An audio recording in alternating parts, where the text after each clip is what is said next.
Oke, selamat datang semuanya. Kali ini kita akan coba kupas tuntas sebuah kisah yang luar biasa transformatif. Ini cerita dari abad ke-7 di Arab, yang bukan cuma melahirkan agama baru loh, tapi juga sebuah komunitas yang benar-benar baru, yang dibangun dari puing-puing dunia lama. Nah, kita mulai dari pertanyaan ini, ya. Ini nih, inti dari semua yang akan kita bahas. Coba bayangkan, gimana caranya membangun dunia yang benar-benar baru dari fondasi dunia lama?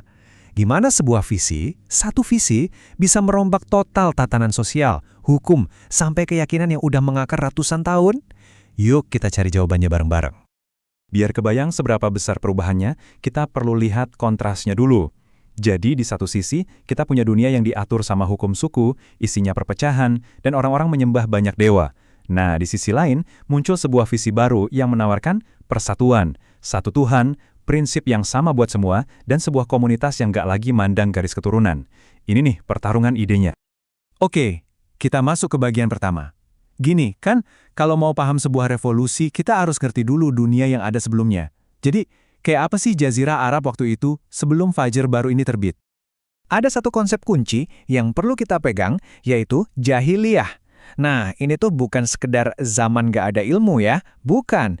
Ini lebih ke kondisi sosial, sebuah tatanan yang basisnya itu fanatisme suku dan penyembahan berhala, yang ujung-ujungnya ya konflik terus-terusan nggak ada habisnya. Mekah waktu itu bisa dibilang kota yang penuh paradoks. Kelihatannya sih pusat perdagangan yang super sibuk, dinamis banget. Tapi di baliknya, masyarakatnya tuh terpecah belah. Ada persaingan antar klan yang sengit, ketidakadilan sosial di mana-mana, dan ya secara spiritual ramai tapi rasanya kosong, kayak ada sebuah ruang hampa yang nunggu buat diisi. Nah, di tengah dunia yang kaya gitu, perubahan justru dimulai dari satu orang, sendirian di sebuah gua yang sunyi. Kalau ini sebuah cerita epik, inilah momen panggilan petualangannya dimulai. Jadi sebelum jadi nabi, Muhammad itu sudah punya reputasi yang luar biasa. Beliau dijuluki Al-Amin, artinya yang terpercaya.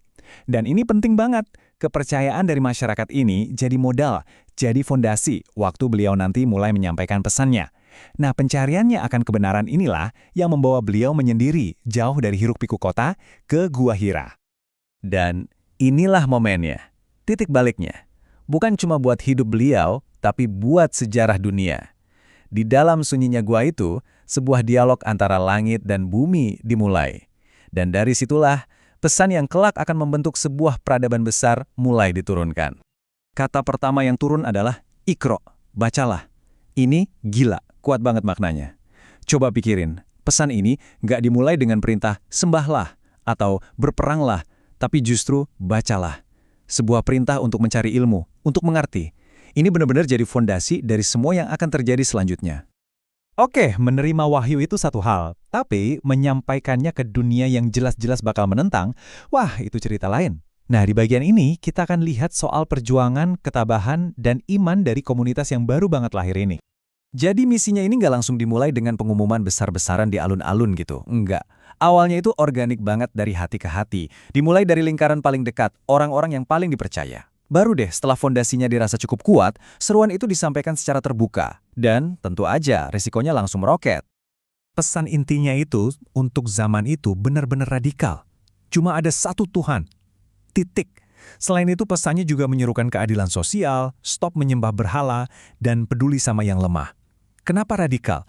Karena di masyarakat yang strukturnya itu politeisme dan kekuasaan klan, bilang Tuhan itu cuma satu, itu bukan cuma pernyataan spiritual. Itu pernyataan politik. Ini nantang semua tatanan yang ada. Dan tentu saja perlawanan langsung datang. Keras banget.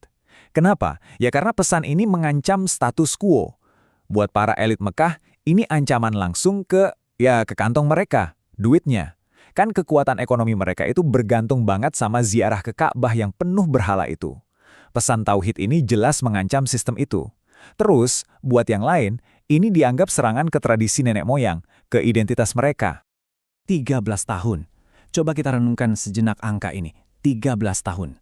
Itu lebih dari 1 dekade.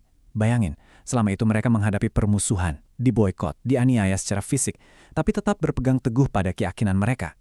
Angka ini tuh bukan cuma soal waktu ya. Ini adalah simbol ketahanan yang luar biasa dari sebuah komunitas kecil yang baru tumbuh. Setelah bertahun-tahun penindasan yang berat itu, akhirnya datang sebuah titik balik. Momen yang paling menentukan. Sebuah perjalanan yang bakal mengubah segalanya. Yuk, kita lihat gimana komunitas ini akhirnya menemukan rumah baru mereka. Namanya hijrah. Tapi ini jauh lebih dari sekedar pindah kota ya. Ini adalah sebuah langkah strategis, sebuah kelahiran kembali. Dengan pergi dari Mekah, mereka bukan cuma meninggalkan penindasan, tapi mereka bergerak menuju sebuah kanvas kosong, di mana visi mereka bisa benar-benar diwujudkan. Nah, karena saking pentingnya peristiwa ini, makanya ini jadi titik nol, awal dari kalender Islam. Nah, di Madinah inilah poin krusialnya. Aturan mainnya berubah total. Identitas seseorang nggak lagi tentukan dari kamu dari suku mana, tapi dari apa yang kamu yakini. Ini pergeseran yang fundamental banget. Dari masyarakat yang basisnya darah dan suku, jadi masyarakat yang basisnya prinsip dan iman. Dan ini nggak cuma omongan loh, ini diresmikan dalam sebuah dokumen yang luar biasa, namanya Piagam Madinah.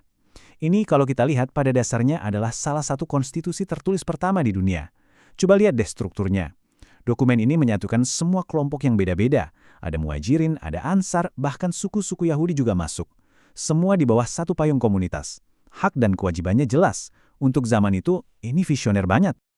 Oke, fondasinya udah diletakkan. Bangunannya udah mulai berdiri. Tapi, gimana caranya memastikan bangunan ini tetap kokoh, bahkan setelah arsitek utamanya tiada? Nah, bagian terakhir ini akan membahas soal itu, tentang gimana komunitas baru ini dikonsolidasikan. Jadi, setelah Nabi wafat, tongkat estafet kepemimpinan dilanjutkan oleh 4 sahabat terdekatnya. Masing-masing punya peran krusial. Abu Bakar, tugasnya menyatukan lagi seluruh jazirah Arab yang sempat goyah. Umar, dia yang membangun sistem administrasinya, struktur negaranya. Utsman, perannya memastikan teks suci Al-Quran terstandarisasi. Dan Ali, fokusnya pada keadilan dan urusan internal. Mereka inilah para pembangun negara yang sesungguhnya. Jadi apa nih pelajaran utamanya dari semua ini? Ya, pertama, kisah ini nunjukin banget kalau sebuah visi pemersatu itu bisa ngalahin perpecahan sesuku-suku apapun. Kedua, ketabahan itu kunci kalau mau ada perubahan. Dan yang ketiga, masyarakat yang adil itu bisa loh dibangun di atas kesepakatan bersama, bukan cuma karena dipaksa. Prinsip-prinsip ini kuat banget. Dan pada akhirnya, inilah transformasinya. Dari yang tadinya kumpulan suku yang tercerai-berai di zaman jahiliyah, lahir sebuah ummah, sebuah komunitas tunggal yang diikat bukan oleh darah, tapi oleh tujuan dan keyakinan yang sama. Lengkap dengan struktur yang dirancang untuk keadilan, sebuah dunia baru benar-benar telah lahir. Nah, ini membawa kita balik lagi ke pertanyaan di awal tadi, tapi sekarang dengan kacamata yang baru. Setelah melihat semua perjalanan ini, coba kita renungkan deh. Dari semua pelajaran tentang persatuan, keadilan, dan visi bersama tadi, kira-kira prinsip inti mana sih yang paling relevan, yang paling bisa kita pakai untuk membangun komunitas yang lebih baik di dunia kita sekarang? Pertanyaan ini saya rasa layak kita bawa pulang dan pikirkan.